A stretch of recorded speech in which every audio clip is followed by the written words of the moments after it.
Welcome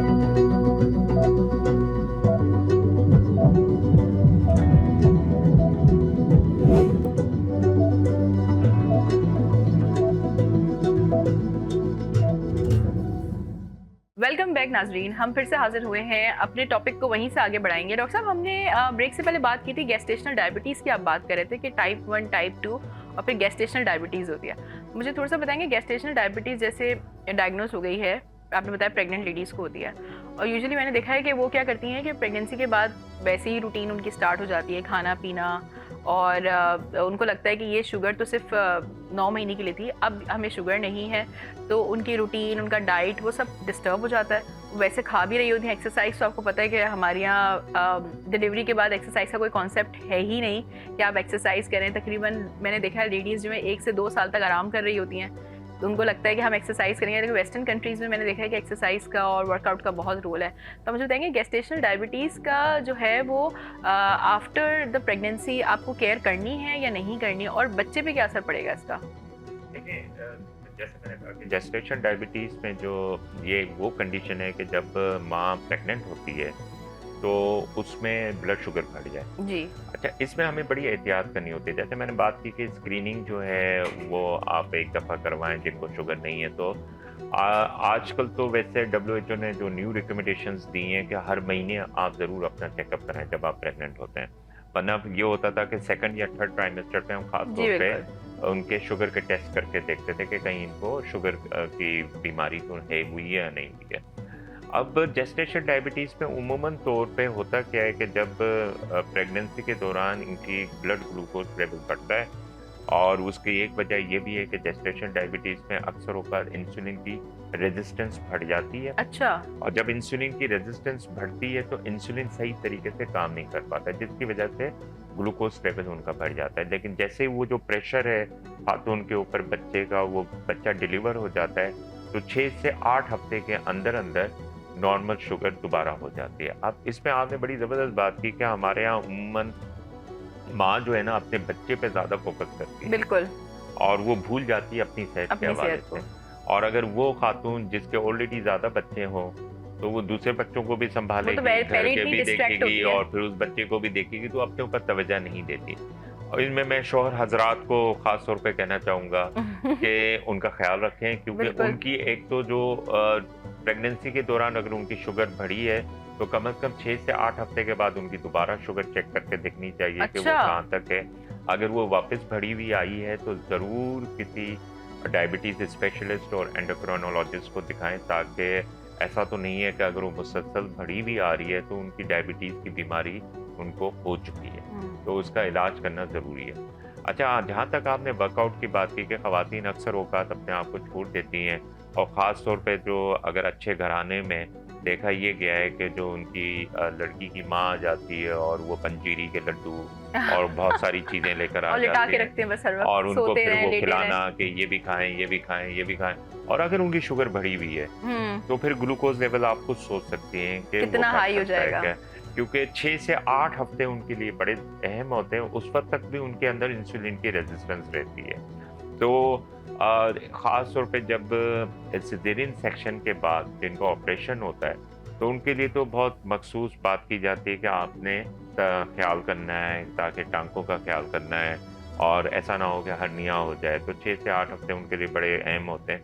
उस वक़्त मैं नहीं कहूँगा कि उनको वर्कआउट करना चाहिए, लेकिन वर्कआउट हमें सबको करना चाहिए। जी। अगर हम सब वर्कआउट नहीं करेंगे तो हम अपने कैलोरीज़ को बर्न आउट नहीं कर रहे। बिल्कुल। तो ख़ास तौर पे जब वो एक स्टेज, एक ऐसी प्रोसेस है जो कि नॉर्मल प्रोसेस है बच्चा पैदा करना है खातून के लिए, उस प्रोसेस से निकली हैं, तो अपनी बॉडी की फ़िगर को दोबारा नॉर्मलाइज़ करने के लिए, अब उनकी जो बॉडी के जो ऑर्गन्स हैं वो डिस्टर्ब हो चुके हैं, नॉर्मलाइज़ करने के लिए उनके लिए वर्कआउट करना बहुत ज़रूरी है। तो कोई बड़ी चीज़ नहीं करनी, सिर्फ़ ब्रिस्क वॉक आप स्टार्ट करें, 15 मिनट या 20 मिनट की वॉक से आप थोड़ा-सा तेज़ आस्ते-आस्ते चलें, फिर तेज़ चलना शुरू करें।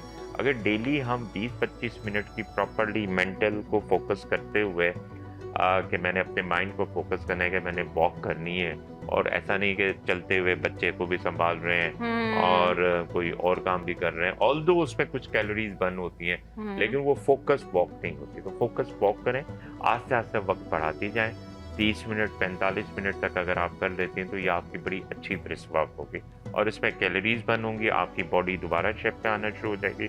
जो रिस्क होता है दोबारा डायबिटीज़ होने का वो कम होता है। अच्छा डॉक्टर साहब, मुझे बताइएगा कि आप मेडिकेशन के बारे में आप क्या कहेंगे कि इंसुलिन जो है, हर पेशेंट को पता है कि डायबिटीज़ हो जाए तो इंसुलिन लगानी पड़ती है, इंसुलिन लगानी पड़ती है। कुछ लोगों को ज़रूरत नहीं भी होती इंसुलिन की, लेकिन वो डॉक्टर को बड़ा फोर्स कर रहे होते हैं कि डॉक्टर साहब हमें इंसुलिन पे कर दें, हम इंसुलिन लगाना चाह रहे हैं। और एक चीज़ अभी आई है मार्केट में, जो कि वो एक डिवाइस होती है, वो आप अपने आर्म पे इम्बेड करा देते हैं, लगवा लेते हैं, और वो टोटली आपकी जो इंसुलिन होती है उसको मॉनिटर भी कर रहा होता है और साथ साथ इंसुलिन प्रोवाइड भी कर रहा होता है। तो इस बारे में आप क्या कहेंगे? अच्छा देखें, 5 उसूल हम अक्सर औकात अपने मरीजों को बताते हैं, ठीक है? डायबिटीज़ जिसको हो जाए, उसमें एक सबसे बड़ा उसूल तो ये है कि डाइट कंट्रोल। आपने अपनी डाइट को बैलेंस रखना है, उसको कंट्रोल रखना है, ठीक है? वो तो पहला उसूल है। दूसरी हम बात करते हैं कि जी आप डाइट के साथ-साथ आप फिज़िकली एक्टिव रहें, बिल्कुल। वर्कआउट्स करें, अपने आप की फिज़िकली एक्टिविटी को जारी रखें। और तीसरी चीज़ मैं बात करता हूँ कि हमेशा मेडिकेशन, अगर जो डॉक्टर ने आपको मेडिसिन दी हैं, वो वक़्त पर खाएँ। अगर आप स्किप ना करें मेडिसिन्स, उसका कंप्लायंस बहुत ज़रूरी है डायबिटीज़ को कंट्रोल करना। और चौथी चीज़ है कि सेल्फ केयर, आप अपनी केयर ज़रूर करें। आप जब आप डायबिटीज़ के मरीज़ हो चुके हैं, तो आँखों का साल में 1 दफ़ा चेकअप बिल्कुल। करवा लें, दाँतों को साल में 1 दफ़ा ज़रूर चेकअप करवा लें। पाँव को आप डेली चेक करें कि कहीं कोई ऐसा तो नहीं, क्योंकि शुगर की बीमारी में अक्सर औकात मैं इस पे अभी बात करूँगा, कॉम्प्लिकेशंस हो जाती हैं, जिसमें न्यूरोपैथीज़ की वजह से आपको पता ही नहीं चलता कि आपके पाँव में कोई सुई चुभ गई या कोई तिनका चुभ गया, तो बिल्कुल। वो ज़ख्म भी बन सकता है।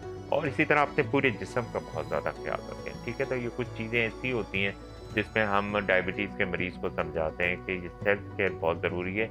इसमें एक कंपोनेंट आता है ब्लड ग्लूकोज मॉनिटरिंग, जिसकी आपने कहा कि जी, जी, डिवाइस आ बिल्कुल। जाती है। मैं इंसुलिन पे बात करने से पहले इस पे बात करना चाहूँगा कि डायबिटीज़ वाले मरीज़ों को हम कहते हैं कि जी ये बीमारी हो गई है, अब आपकी सारी ज़िंदगी बीमारी जी। रहेगी।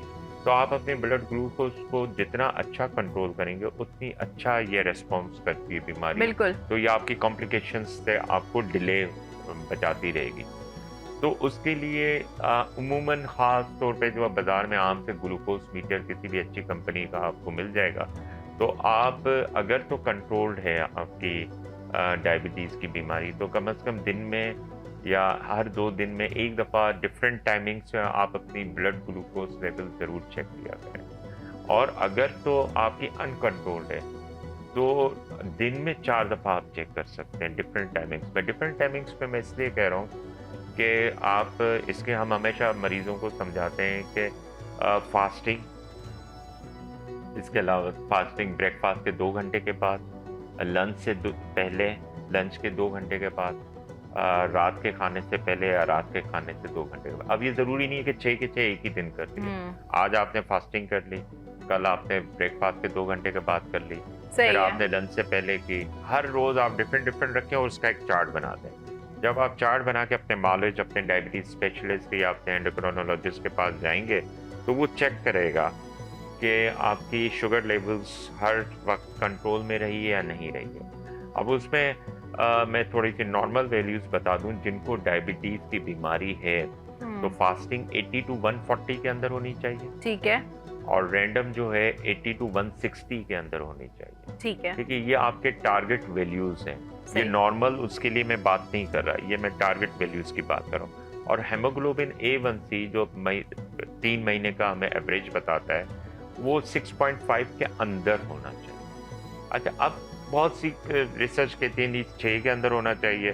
हम कहते हैं अगर 6.5 के अंदर है, तो जो मेडिसिन्स आपको दी हैं, उसी मेडिसिन्स को आप कंट्रोल करें। अब आ जाते हैं इंसुलिन पे, जो आपने सवाल किया इंसुलिन का।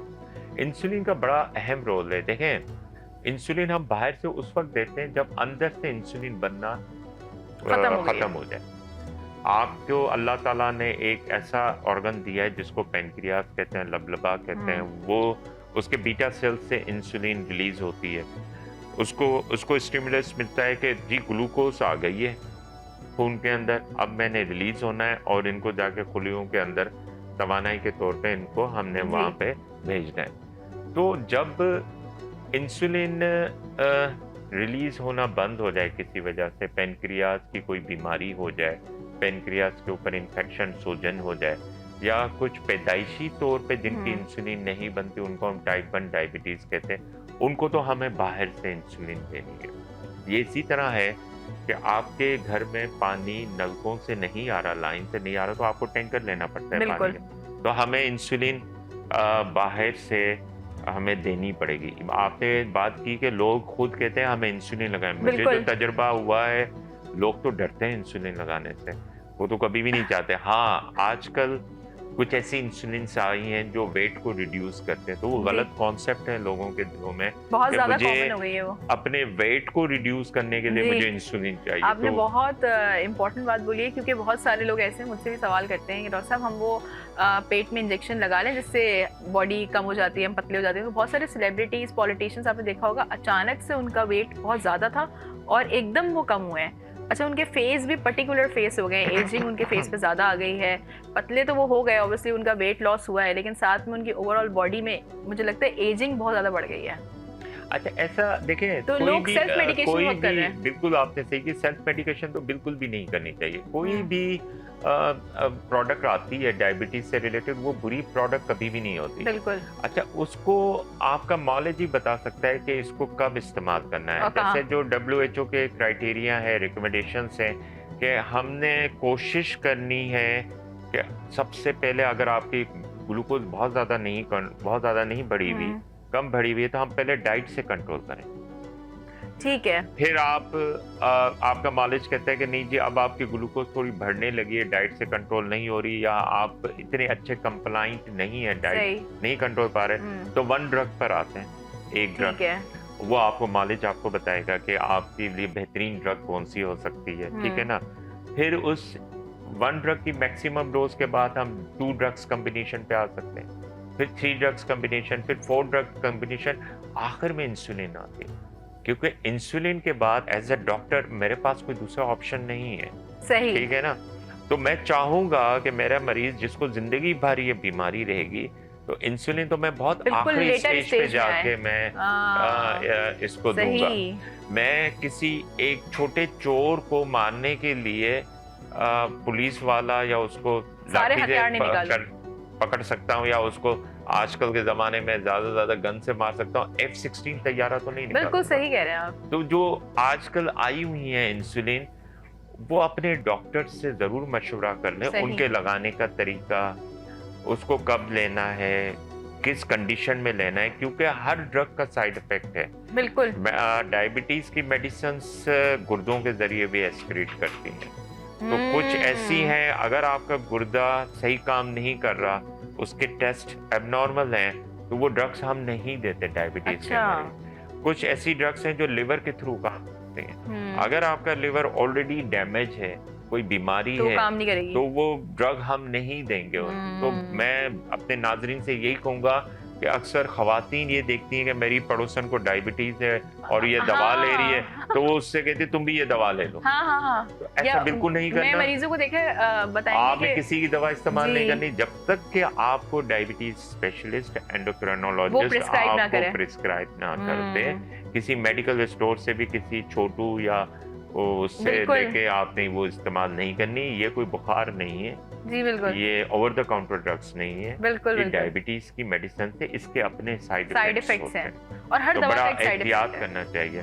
और अगर आपने डायबिटीज की गोलियां ज्यादा खा ली और इंसुलिन आपने ज्यादा ले ली, तो एक कंडीशन होती है जिसको हम कहते हैं हाइपोग्लाइसीमिया। जी, बिल्कुल। अक्सर औकात आपने देखा होगा इमरजेंसी में लोग बेहोशी की हालत में आते हैं, हम जब उनकी शुगर चेक करते हैं तो उनकी शुगर बहुत नीचे होती है। और उसमें यही एक वजह होती है कि उन्होंने मील स्किप कर लिया और दवा ले ली, दवा का डोज ज्यादा ले लिया, जिसकी वजह से उनकी शुगर अचानक नीचे जाती है और हाइपोग्लाइसीमिया चली जाती है। मैं आपको बताऊं, शुगर बढ़ने के तो कॉम्प्लिकेशन, लॉन्ग टर्म कॉम्प्लिकेशन देर से आएंगे, लेकिन शुगर कम होने की वजह से आपके दिमाग पे असर हो सकता है और आपकी डेथ हो सकती है। बिल्कुल, ये बहुत इंपॉर्टेंट बात है, क्योंकि बहुत सारे मरीज ये करते हैं कि या तो डबल डोज ले लेते हैं या फिर मील स्किप करते हैं और अपना डोज ले लेते हैं। उनको लगता है कि शायद इससे हमारी शुगर जल्दी कंट्रोल हो जाएगी। अब मैं आपसे जानना चाहूँगी डॉक्टर साहब कि आपने जो मीटर की बात करी, वो जो एम्बेड करते हैं, सही है, वो बड़ा आजकल कॉमन हुआ हुआ है। और लोग जो है ना, वो मैंने आपको बताया ना, खुद इंसिस्ट कर रहे हैं लगाने के लिए, लेकिन हम उनको समझा रहे होते हैं कि इट्स नॉट फॉर एवरीवन। तो जो है, अब मुझे बताइएगा कि जो फूड है हमारा, उसमें क्या ऑल्ट्रेशन ज़रूरी है कि अगर हम फूड ऑल्टर कर लें, जैसे डाइट में हम प्रोटीन का इंटेक, कार्बोहाइड्रेट का इंटेक, वो कितना होना चाहिए कि जिससे हमारी शुगर कंट्रोल रहेगी? साथ में स्ट्रेस मैनेजमेंट का कितना काम है?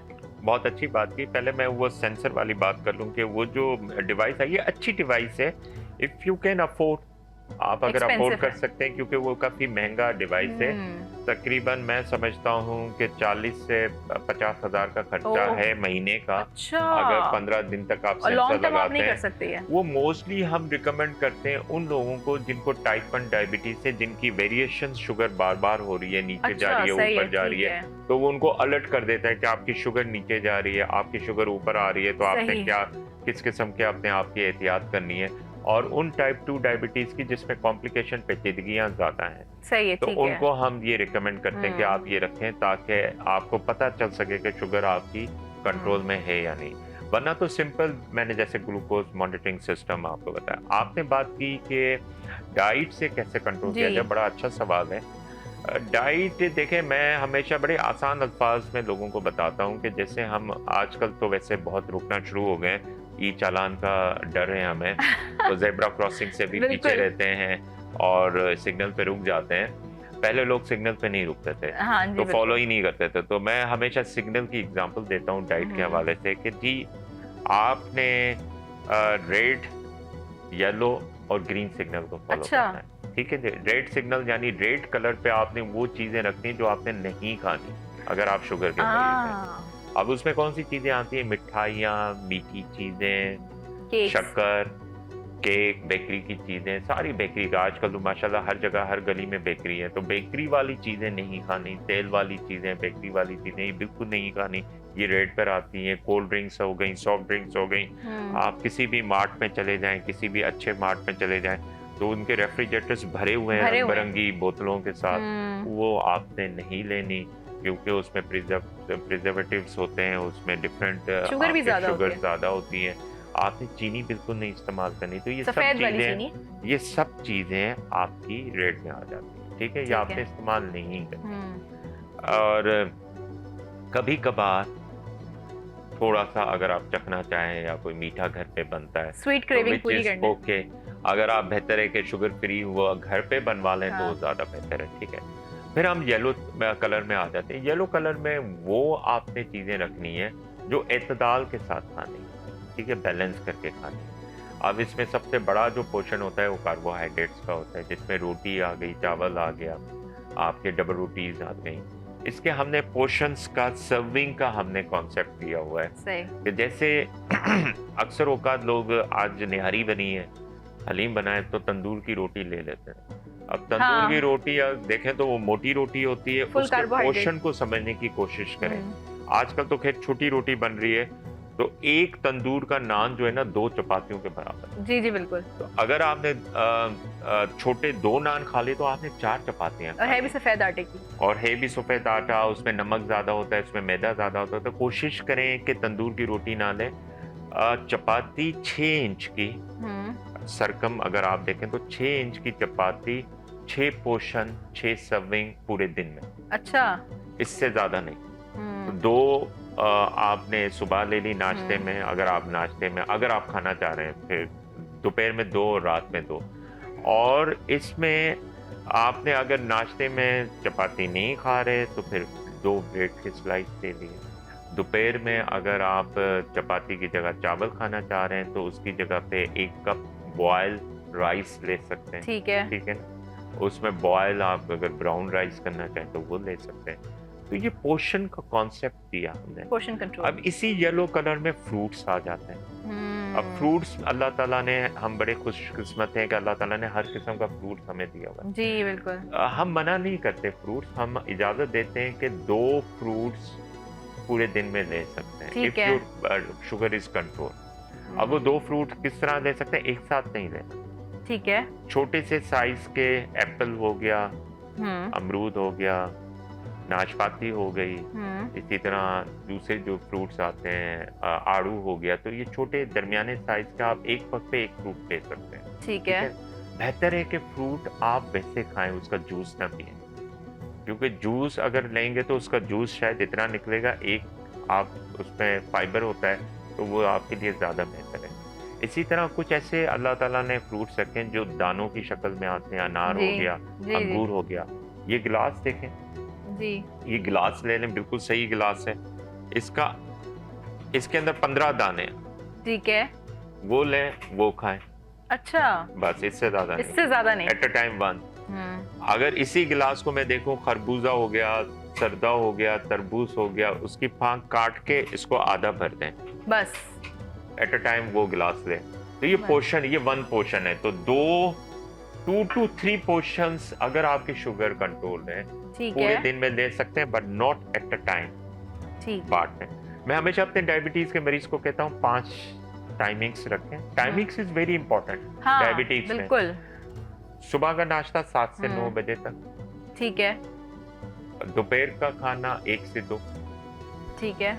और रात का खाना 7 से। सही।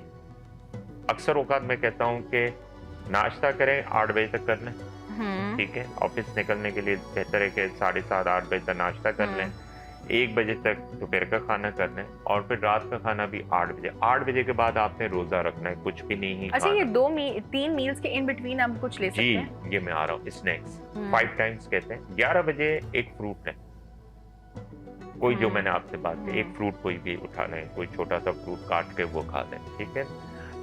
स्किन के साथ खाएं, पीलिंग के साथ खाएं तो अच्छा है, फाइबर होता है आपके लिए ज़्यादा सेहत के लिए। शाम की चाय पी सकते हैं, बिल्कुल फीकी चाय पिएं।